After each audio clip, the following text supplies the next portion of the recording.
okay ဒီတစ်ခါတော့တို့ parameter ထိပြီးပြီเนาะဒါ bit system ပေါ့เนาะ bit system တော့တို့ CCW+ ကြီးတို့ bit လုပ်တဲ့ခါကျရင်တို့ကဟို CMake ဆိုတဲ့ကောင်မျိုးသုံးတော့ဗောနော် ROS1 မှာတော့ CMake ကို extend လုပ်ထားတယ် Cacking ဆိုတဲ့ကောင်သုံးတော့ဗောနော် ROS2 ကျတော့ပြောင်းလာပြီ bit system က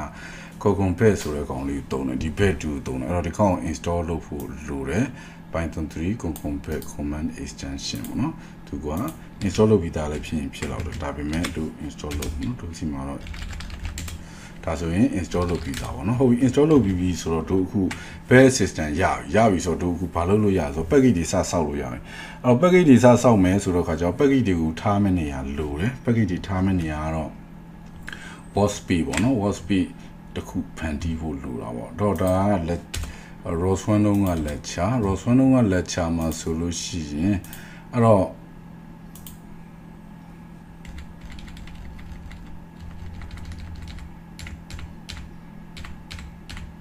okay เนาะအဲ့တော့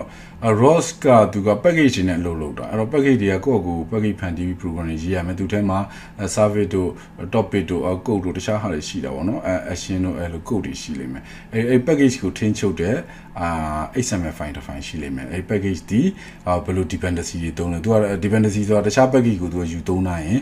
တို့ dependency လို့ခေါ်တယ်အဲ့ကောင်လေးလိုလိမ့်မယ်เนาะသူထိန်းချုပ်တဲ့ dependency လိုမယ်အဲ့ပြီးတော့အဲ့ package က ROS မှာအခြေခံကြတဲ့ layer ပဲဘာဖြစ်လို့လဲဆိုတော့သူများ package ကိုကိုကယူသုံးမှာဥပမာ AI နဲ့ပတ်သက်တဲ့ job ကိုလုပ်ချင်တယ်ကိုက AI မလုပ်တတ်ဘူးဆိုရင်ဟုတ်ပြီဒါဆိုသူများရဲ့ AI package ကိုယူပြီးတော့ဒါသူကဘာကို subscribe လုပ်တာလဲဘာကို publish လုပ်တာလဲဆိုတော့လေ့လာပြီးတော့ဥပမာ face detect လုပ်တဲ့ package ကိုယူလိုက်ရင်သူက face detect လုပ်ပြီးမှတို့တွေက raw system ကိုပဲ set လုပ်မှာ topic နဲ့သွားလာ action နဲ့သွားလာ service နဲ့သွားလာပြီးရင်အကောင်လေး match ဖြစ်အောင်လုပ်ပြီးလိုက်ရင်ဒီ package ကိုတို့လိုချင်တဲ့ဟာရပြီပေါ့ဥပမာ command filter သုံးတဲ့ package ကိုသုံးမယ် command filter ကိုနားမလဲဆိုအဲ့ package ကိုယူပြီးတော့တို့ဒီစီမှာ combine လုပ်မယ် combine လုပ်ပြီးရင်တို့ရဲ့ workspace တွေထည့်ပြီး combine လုပ်လိုက်သုံးလို့ရပြီပေါ့အဲ့တော့ package ရသူများ package ယူသုံးတာတွေရှိမယ် parent package တွေဖြစ်တဲ့ခုနကတို့ပြထားတဲ့ OPD ROS တွေက parent package တွေယူသုံးတာရှိမယ်တို့ကိုယ်တိုင်လည်း package ဆောက်ရမယ်ဘယ်လိုပဲပြောအဲ့ package တွေကိုတနေရာမှာစုစည်းထားဖို့လိုတယ်เนาะ package တွေစုစည်းထားတဲ့ကောင်တော့ folder တော့ meter package လို့ခေါ်တာပေါ့ဒါကဘာမှမထူးဆန်းဘူးဒီ meter package ကတော့ package တွေထည့်ထားတဲ့ directory တတ်ပဲเนาะထားလိုက်ပါတော့အဲ့တော့ package တွေအကုန်လုံး meter package ပဲဖြစ် package ပဲဖြစ်ဒီကောင်တွေနေရမယ့်နေရာရှိတယ် ROS file system ထဲမှာသူတို့နေဖို့အတွက်ဆိုရင်သူတို့တော့ workspace စောက်ပေးရမယ်အဲ့ workspace ထဲမှာ package တွေ10ခု100အဲ့လိုထားလို့ရအခုတို့ system ထဲမှာတော့ workspace မရှိသေးဘူး package တွေဒီဘယ်မှာရှိလဲဆိုတော့LSD OPD ROS ထဲမှာပဲရှိသေးတာပေါ့နော် ROS handle ပေါ့တို့သွင်းထားတဲ့ version ပေါ့နော်ဒီထဲမှာပဲရှိတယ်အဲ့ထဲက share လို့ပါလို့ပေါ့နော်ဒီထဲမှာပဲရှိတယ်တို့အခုအဲ့တော့ workspace စောက်မယ် workspace စောက်မယ်ဆိုတော့ home directory ထဲမှာပဲစောက်လိုက်မယ်နော်ဒါ default directory home directory ထဲမှာပဲစောက်မယ်အဲ့တော့ mkdir ကနော်အဲ့တော့တို့ parent switch လေးသုံးလိုက်မယ်ဒါမှ directory ကို hierarchy ကဆင့်ပြီးတော့စောက်လို့ရအောင်လို့ဆို mkdir ကdirectory တော့စောက်ပေးနိုင်တယ်ဒါပေမဲ့ directory တွေက directory တော့မစောက်ပေးနိုင်ဘူးเนาะအဲ့ဒါကြောင့်မို့လို့မရှိသေးတဲ့ directory ROS2 ကိုစောက်တယ်အဲ့ထဲမှာ workspace ဆိုတဲ့ directory ကိုဖန်တီးလိုက်မယ်နော်အသေးနဲ့ပဲရေးလိုက်မယ်WHSpace workspace เนาะအဲ့ workspace ထဲမှာ source file တစ် file ရှိမယ် src เนาะအဲ့ directory ပေါ့အဲ့ directory ထဲမှာ source ထဲမှာ package တွေကိုထည့်ရမှာเนาะအဲ့တော့ဒါဆိုရင်ဖန်တီးလိုက်ပြီ enter နှိပ်လိုက်ပြီ ls ဆိုရင် cd ROS2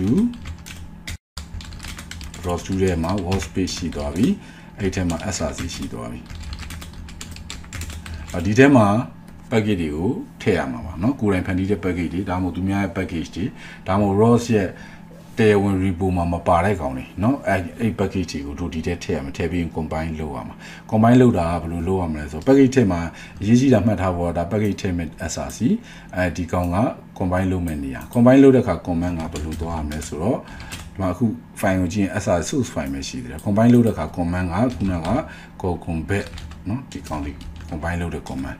ဒါဆို combine လုပ်လိုက်ဒါဆို package ကတခုမှမရှိတဲ့တော့ combine လုပ်တော့အောင်မြင်သွားတယ် package ရှိရင်တော့အောင်မြင်မှာမဟုတ်ဘူးစုcode တွေကို combine လုပ်တဲ့အခါ error တွေထွက်လိမ့်မယ်အဲ့တော့ဒီမှာ build နဲ့ install နဲ့ directory တွေထွက်လာတယ်ဒါတွေကတော့ header တွေရှိမဲ့နေရပါတော့ install တော့ဒီကောင် system မှာ install လုပ်မှာ ROS2 မှာတော့ underlay တို့ overlay တို့ layer အဆင့်ဆင့်နဲ့သူကပြောတာပေါ့နော်အဲ့တော့build တွေက overlay လား underlay လားမသိဘူးเนาะဒီကောင်တို့လုတ်တဲ့ကောင်ကအဲ့လိုမျိုးပေါ့သူကခွဲထားတယ်ဒါပေမဲ့ရတယ်အဲ့ကောင်ကိုလည်း view site ဆရာမလို့တို့ဒီထဲမှာ install ဆိုတဲ့ကောင်ကိုတို့ကြည့်လိုက်မယ် install မှာ set up batch ဆိုပြီးတော့ batch share သုံးတဲ့ကောင် set up batch သုံးပေါ့နော် set share သုံးတဲ့ကောင်ကတော့set up set share ရှိလိမ့်မယ်နော် you share သုံးတဲ့ကောင်တော့ဒါရှိလိမ့်မယ်တော့တို့ Ubuntu မှာတော့ default ပါတာ batch share ပေါ့နော် batch share ဆို batch share ကိုမပြောင်းလဲပဲတို့တွေသုံးတယ်အဲ့တော့ဒီ set တဲ့ pack ကိုတို့ယူပြီးတော့ဒီတို့ရဲ့ batch rc file နဲ့တော့ထည့်ပြရမယ် batch rc ကဘယ်မှာရှိတာလဲဆိုတော့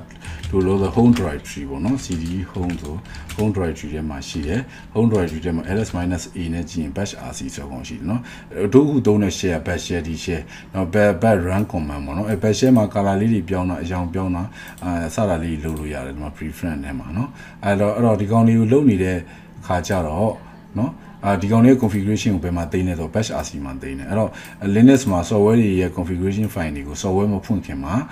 သူက software ဖွင့်လိုက်တာနဲ့ configuration ကိုတစ်ခါတော့ဖတ်ပြီးမှဒီကောင်ကိုဖွင့်ပေးတာအဲ့ခါကျတော့တစ်ခါဖွင့်ရင် control order ဒီတစ်ခါနှိပ်တယ် terminal တစ်ခါနှိပ်ရင်ဒီကောင်ဒီဘာလုပ်တာလဲဆိုတော့ဒီ batch rc ကိုဖတ်ပြီးမှ terminal ကိုဖွင့်ပေးတယ်အဲ့မှာရေးတဲ့ configuration တိုင်း color တွေအကြောင်းတွေအဲ့လိုပေါ့ environment variable တွေသူကနေရာချပြီးတာပေါ့နော်အဲ့ဒါမှသုံးလို့ရတာပေါ့အခါကျတော့ batch rc မှာပြင်ဆင်မှုတွေ batch rc မှာလုပ်တိုင်းတို့ဒီ terminal ပေါ်တက်ရောက်မယ်ဖွင့်ထားတဲ့ terminal ပေါ်မှာတော့ဒီ batch rc မတက်ရောက်ဘူးဘာလို့လဲဆိုတော့ configuration ကိုတစ်ခါပဲဖတ်တာအဲ့ဒါခါကျရင်ပြန်တက်ရောက်စီခြင်းဆိုပြီးတော့ .batch rc ဆိုပြီးပြန် run လိုက်အဲ့လိုမလုပ်ချင်နဲ့ exit နှိပ်ပြီးတော့ control shift D ပဲဖြစ် control order D ပဲဖြစ် terminal အသစ်ပြန်ဖွင့်ဒါဆိုရင် setting အသစ်တွေကဒီ terminal အသစ်တွေမှာတက်ရောက်ပြီပေါ့နော်ဟုတ်ပြီဒါကတော့ batch rc Linux ရဲ့ batch rc အကြောင်းကိုရှင်းပြတာအခုကတို့က workspace ဖန်တီးထားတယ်အဲ့တော့ဒီကောင်ရဲ့ file path လမ်းကြောင်းဒီနေရာဆိုတော့workspace ဖန်တီးပြီးလို့ဆိုလို့ရှိရင် package တွေကဒီထဲထည့်မှာဒီထဲထည့်တဲ့ package တွေကသူ့ဟာသူအလုပ်လုပ်တယ် combine နဲ့အောင်မြင်တယ်မှန်ပေမဲ့တို့ရဲ့ Linux ကမသိဘူးအထက်က package တွေ Linux ကသိတာတို့ ROS က install လုပ်ထားတဲ့ OPT တဲ့ package တွေပဲသိတယ်အဲ့တော့တို့ရဲ့ package တွေသိအောင်လုပ်ဖို့လိုတယ်အဲ့ခါကျတော့ batch rc မှာစာနဲ့သွားရေးရမယ်ဘာသွားရေးရမလဲဆိုတော့ဟိုဒီထဲက set.bat file ကိုဖတ်ပါလို့သွားရေးရမှာเนาะအဲ့တော့ဒါဆိုဒီကောင်ကို copy ကူးလိုက်မယ် copy ကူးမယ် set.batch ကတော့နာမည်သိနေပြီဆိုပြီးတော့ဒီကနေပြီးတော့ batch rc ကိုလှမ်းဖွင့်မယ်ဒီထဲမှာမရှိဘူးเนาะ batch rc က home ထဲမှာရှိတာအဲ့ဒါကြောင့်မလို့ home key လေးနှိပ်တာ home နဲ့ .batch rc ပေါ့เนาะဒီကောင်ကိုဖွင့်လိုက်မို့ CD နဲ့တော်လို့မရဘူး file တွေကဖွင့်မှာဆိုအခု VS Code တွေကိုဖွင့်လိုက်မယ်နော်မြင်ရအောင်လို့နော် file တွေပိုင်းတော့မဖွင့်သေး RC batch RC ဖွင့်လိုက်နော်ဖွင့်လိုက်ပြီအဲ့တော့အောက်ဆုံးကြောင်းကတော့အပေါ်ကောင်တွေတော့မထိနဲ့အပေါ် setting တွေကိုပြဿနာတက်ကုန်လိမ့်မယ်အဲ့တော့အောက်မှာဗာရေးရမလဲဆိုတော့ source home တွေကခုန file path လမ်းကြောင်းပေါ့နော်ခုနတို့ကူးလိုက်တဲ့ file path လမ်းကြောင်းကဒါပဲဖြစ်ပါလိမ့်မယ် control V workspace တွေက INST install တွေက set.batch ကိုဖတ်ပါလို့ရေးထားတာဒီကောင်စေးလိုက်မယ်စေးပြီးရင်ပိတ်လိုက်မယ်နော်ပိတ်လိုက်မယ်ဆိုဒါဆိုရင်ခုနကတို့ exit နဲ့ပြန်ထွက်လိုက်တော့ရပြီနော် exit နဲ့ control order D နှိပ်လိုက်ရင်ဒါဆိုရင်သူက so batch rc ကိုထည့်ထားပြီးဖြစ်တဲ့အတွက်ကြောင့်နော်သူဒီတို့ရဲ့ workspace တွေက package တွေကိုတည်လိုက်မယ်အခုတို့ workspace တစ်ခု Android ဆိုတော့ပါနော်တို့ package ဆောက်တော့မှာနော် package ဆောက်တဲ့ command ကဘယ်လို command လဲဆိုတော့တို့ ROS2 pkg create ပဲเนาะဒါပေမဲ့အဲ့ package ကိုတို့က build type က2မျိုးရှိတယ်ဒီ concurrent build နဲ့လုပ်တဲ့ချိန်မှာ cw+ အားပြုတဲ့ build type နဲ့သုံးမှာလား Python ပုံစံ build type နဲ့သုံးမှာလားပေါ့เนาะအဲ့တော့build type က build type ဆိုတဲ့ argument เนาะဒါ build type ဆိုတဲ့ option သုံးပြီးတော့ argument တစ်ခုထည့်ရမယ် build type ထည့်ပေးရမယ်အဲ့ build type က2မျိုးသုံးလို့ရတယ်လောလောဆယ် email cmake ပေါ့เนาะ cmake သုံးတဲ့ကောင်ရယ် cmake ဒါမှမဟုတ်ရင် email python သုံးတဲ့ကောင်ရယ်နှစ်ခုရှိတယ်တို့က cmake ပဲယူမယ်ဘာဖြစ်လို့လဲဆိုတော့တို့သင်ခန်းစာတွေမှာ program တွေက python နဲ့မရေးဘူးတို့ဟိုကနေပဲရေးမယ်နော် main code တွေကို cw+ နဲ့ပဲရေးမယ်ဘာဖြစ်လို့လဲဆိုတော့ cw+ က dependency အစုံဆုံးပဲ cw+ ကို implement လုပ်ပြီးမှအဲ ROS သူတို့ foundation ကသူတို့က Python ကို implement လုပ်တာအဲ့တော့ Python ကသုံးရင်တချို့ package တွေကမစုံတချို့ feature တွေသုံးလို့မရတာမျိုးရှိမယ်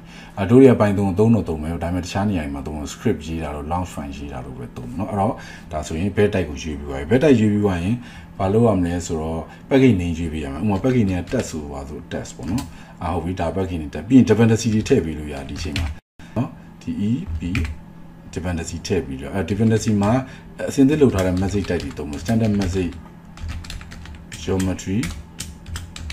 message ဒါတွေသုံးလို့ရတယ်ပြီးတော့အရေးကြီးတဲ့ dependency ရှိတယ် rcl cpp သူ့ကိုသုံးမှရမှာဘာဖြစ်လို့လဲဆိုတော့2 program တွေ c++ နဲ့ရေးမှာမို့လို့ ROS header ကိုထည့်နိုင်ဖို့အတွက်ဒါသုံးမို့လို့ဒါပြီးရင် enter နှိပ်လိုက်မယ် okay အဲ့နာနေလိုက်လို့ရှိရင်တို့ကြည့်အောင်ဒါဆို test ဆိုတဲ့ package ရသွားပြီပေါ့နော်အဲ့တော့ VS Code နဲ့ဖွင့်ကြည့်အောင် test ကိုအဲ့တော့ဒါတို့ရဲ့ package ပဲဒါပေမဲ့ခုနပြတာပုံနဲ့ပြတာ ROS1 package ပေါ့နော်ဒါဒီ ROS2 package ဖြစ်တယ်ဒါပေမဲ့သဘောတော့ပါတော့အတူတူပဲသူ့မှာဒီ package ရဲ့ dependency တွေကိုထိညှိတယ် cmate package XML ဆိုတဲ့ကောင်ရှိတယ် package XML ကိုသွားကြည့်နော်ဒါဆိုရင်တို့ထည့်ထားတဲ့ dependency တွေဒီမှာထည့်ထားတာတွေ့လား standard message geometry message RCSCPP ပေါ့နော်ဟုတ်ပြီဒါကသူက package ကိုသူကထိညှိတာဒီမှာနာမည်နော်ဒါ package နဲ့ဒါရေးတဲ့လူပေါ့နော်အရေးတဲ့လူပဲမှာ author ပဲရောက်ပါလဲဒါပါနော်ရေးတဲ့လူလက်ရှိ set ရဲ့ user name ကိုသူထည့်ပေးထားတယ်ရတဲ့ကိစ္စမျိုးgmail.com okay ဟုတ်ပြီဒါ package XML package ရဲ့ dependency ကိုထိန်းချုပ်တယ် fine ဟောဒီကောင်က cmate ကတော့ဒီ package မှာတို့ terminal ကိုကြည့်လိုက်မယ်ဆိုလို့ရှိရင် cd test ထည့်ဝင်နိုင်မယ်အဲ့ test ထဲမှာလည်း src ရှိရနော်အဲ့တော့ဒီ src ကဘာလို့ဖို့လဲဆို cw+ file နေဟောဒီ package ရဲ့ executable ဖြစ်လာမယ် ROS1 data sin ဆိုဒီ test ဆိုတာ data sin ဆိုတော့ကောင်ဖြစ်ပြီး data sin node ဆိုတာဒီ src ထဲရှိတဲ့ program တွေပဲเนาะဒါဒီ package နေဒါဒီ package ထဲမှာရှိတဲ့စုကုတ်ထားမယ်နေအဲ့တော့စုကုတ်ရေးလိုက် src ထဲမှာရေးလိုက်ဆိုရင်ဟောဒီ src ကိုလာမပြောမလုပ်ပါနဲ့ဒီဟာကိုလုပ်ရမှာဟောဒီ src ဒီဘာလဲဆိုတော့သူထဲမှာ package တွေထည့်ရမှာဒါမျိုးကောင်တွေအများကြီးထည့်လို့ရတယ်ကောင် combine လုပ်ပါဆိုလို့ရှိရင်ဒီနေရာကိုသွားပါpackage ဖန်တီးပါဆိုရင်ဒီနေရာကိုသွားပါကုတ်ရေးပါဆိုလို့ရှိရင်ဒီထဲကိုသွားပါเนาะဟုတ်ပြီတကယ်လို့ဒီထဲမှာ Python ကုတ်ရေးခြင်းနဲ့ဆိုရင်တော့ script ဆိုတဲ့ directory ဖန်တီးပြီးတော့ဒီထဲမှာရေးလိုက်ပေါ့เนาะဒါ cw+ code တွေဒီမှာရေးအဲ့တော့ src နှစ်ခုရှိတယ်ရောမသွားနဲ့เนาะဟုတ်ပြီတို့ဒါဆိုရင်တို့ဒီမှာဒါ cmate list ပေါ့เนาะအဲ့ source တွေကဒီ source ထဲမှာ cw+ file တွေရှိမှဆိုသူ့ကို combine လုပ်ဖို့အတွက်ကဒီ cmate list ကိုသုံးရတယ်เนาะဒီမှာတို့ combine လုပ်မဲ့ flat တွေထိုးပေးရမယ်ဘာညာပေါ့เนาะဟုတ်ပြီအဲ့တော့ဒါကတစ်ပိုင်းပေါ့ဒါကုတ်ရေးတဲ့အချိန်ကြာမှအဲ့ကောင်ပြောမယ်အခုဒါ dependency တွေနဲ့ပတ်သက်ပြီးဆက်ပြောလို့ဒီကထည့်တဲ့ dependency ကတကယ်တော့ဒီမှာလည်းရှိတယ်เนาะဒီမှာတွေ့လားဒီထဲကိုလည်းသူက auto ထည့်ပေးသွားတာ event cmate ကတော့ bed type ဆိုတော့သူ့ငကိုကပါပြီးသားပေါ့တို့ထည့်တဲ့ dependency ပေါ့ဟုတ်ပြီအဲ့တော့တို့က dependency တစ်ခုထပ်ထည့်ခြင်းနဲ့မေ့သွားလို့ package ဖန်တီးနေတယ်ဆိုရင်တော့အဲ့ဒါဆိုရင်တော့စိတ်ရှုပ်မခံရင်ဒီ test ကိုဖြတ်လိုက်တော့နော်ဖြတ်ပြီးတော့မှခုနက command ပြန် run ပေါ့လိုတဲ့ dependency ထပ်ထည့်ပေါ့နော်ခုနက command ကပါလဲအဲဒီမှာနော်ဒါမျိုး command ပေါ့နော်ဒါမျိုး command ကိုဒီနေရာမှာ run ရမှာပေါ့နော်ဒီနေရာမှာ run မယ်ဒီမှာလိုတဲ့ dependency ထပ်ထည့်ပေါ့sensor message ပေါ့နော် sensor နဲ့ပတ်သက်တဲ့ message နော် package ကိုပြန်ဖြတ်လိုက်ပြီးအစအနေပြန်စတာကိုပြောချင်တာနော်ဟုတ်ပြီတကယ်လို့အဲ့လိုမလုပ်ချင်ဘူးစုပ်ကုတ်တွေကလည်းရေးထားပြီးဒါ package တော့ပြန်မဖြတ်ချင်တော့ဘူး dependency ထပ်ထည့်မယ်ဆိုလဲဒါဆိုလဲလွယ်တယ်ဒါဆိုရင်ဒီမှာဒီစာကြောင်းလေးကိုကူးလိုက် dependency ဆိုတော့ control v နဲ့ဒီမှာ sensor message ဆိုပြီးထည့်လိုက်ပေါ့ sen ဆိုတော့ sensor message ပေါ့နော်ဒါကျွန်တော် package နေနေအလို့ရလို့ထည့်နေတာတော့မသိရင်တော့ဟိုကြည့်ပေါ့နော်အဲ့တော့ပြီးတော့ဒါဆိုရင်မပြီးပြီးဒါကြီးပဲပြီးပြီလားဆိုမပြီးသေးဘူးဒီကောက်မှာ copy ကူးလိုက်အောင် copy ကူးပြီးတော့ဒီမှာလဲပါထည့်မယ် sensor message ထည့် sen ဆိုတော့ sensor message နော်ဟုတ်ပြီဒါဆိုရင်ပြီးရင်ဘာလုပ်ရမလဲတစ်ခါပြီးရင် ROS2 မှာတော့ဘာ file ပဲပြင်ရင်တစ်ခါပြင်ပြီးရင်တစ်ခါ combine လုပ်ဖို့လိုတယ်နော် combine လုပ်ဖို့ဆိုတော့နောက်ပြန်ဆုပ်နော်ဒါဆိုရင်ခုကတော့အောင်မြင်တာပေါ့နော်ဘာ source code မှမရှိသေးဟုတ်ပြီဒါဒီ WordSpace ဖန်တီးတက်သွားပြီ WordSpace ကတော့တစ်ခုနှစ်ခုကြိုက်လောက်ဖန်တီးရတယ်ဒါပေမဲ့ WordSpace တစ်ခုတည်းမှာ package တစ်ခုထားတာမဟုတ် package တွေအများကြီးထားလို့ရတယ်နော်ဒါပဲ okay အဲ့တော့တို့ package ဖန်တီးပြီးသွားပြီဆိုတော့နော် package ဖန်တီးပြီးဆိုပြီးအဲ့ဒါဆိုရင်တို့နောက် video ကြမှာ launch file ကိုသွားတာပေါ့